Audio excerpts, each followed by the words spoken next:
Hello everyone. Today we are looking into LeetCode problem majority element. So here we are given an integer array and we need to find what is the majority element in this particular array. And one more clue is the majority element is it is appeared more than n by 2 times. Here n is the length of the array. Okay. So we are given some examples. We can directly understand that in this particular array 3 is the majority and it is appeared more than by 2 times, and in this particular array also 2 is the majority element and it is appeared more than uh, size the total size of the array by 2, that means 4, 3.5, and 2 appeared 4 times. So it is clearly very understandable, but there is actually one use case for this particular one. There is actually one particular example, one real case. uh, we can apply this particular logic to. What is that real case is, let's say we have um, in a village we have some votes, and let's take this particular example. So there are two people who completed in elections, and two represents a person and one represent b person, and we need to find who won the election.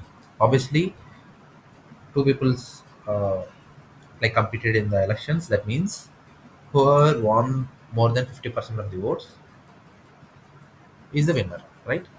So what is the 50% total size of this particular array by 2, right? More than 50%. Here also it's mentioned more than n by 2, which is 50%. So this is a real case. This is a real scenario in which we can apply this particular problem to.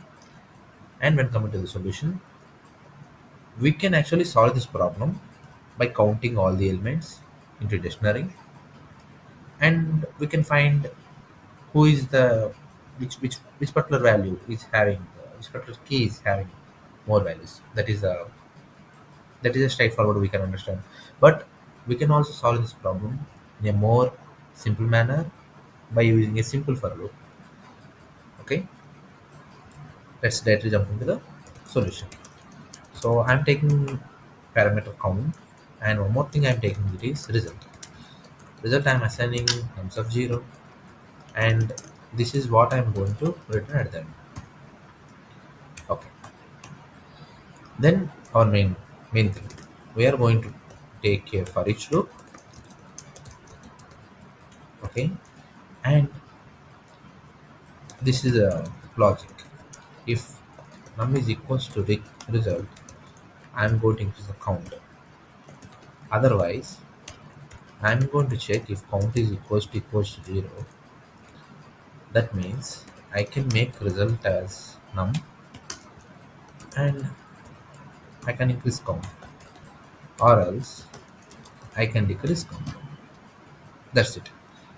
So to understand this particular for loop, we can take example of our example one, which is a simple one. It will not take much time. That's why I'm taking this one. Okay. So what are the main? Here we have three parameters, three variables. That is one is result, and another value is num, and another one is count. These are the three things we need to track.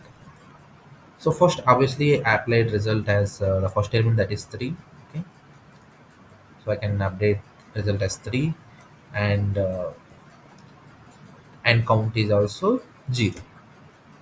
When I'm entering into for each loop, so num will become the first element, that is 3. So what is the condition? We will check like if num is equals to result. Yes, num is equals to result. Result and num are equal. Then I can increase count. Then I'm coming to next element, that is 2. So now num is equals to 2, but is it not equals to result? So will move to else block, else statement, and here what I'm checking if count is equals to 0. No, count is already 1, so that means it is not the current block. And what else we have in the else condition? We need to decrease count. So now I need to make count equals to 0, I'm not making any changes in result. You can observe here in this particular block. Okay. Okay. Then what is the next one? Again we have 3. So result is 3 already. Now num is equals to 3. So num is equals to result. That means we can increase count to 1. That's it. The loop is completed and we have majority. Majority element in our result. That's what we are returning at that. The same loop can be applied to example 2 as well. There also we will get the same result. Okay. So we did a dry run. So now it's time to submit the solution.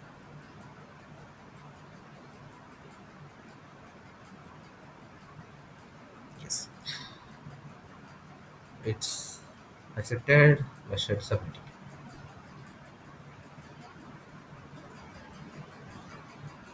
Yes. By following this approach, we can solve the problem in a most optimized way, and it is only taking one for loop. We are not taking more elements, more variables. It's not going to take much space. Also, yes, this is solution for this majority element. Okay, thank you.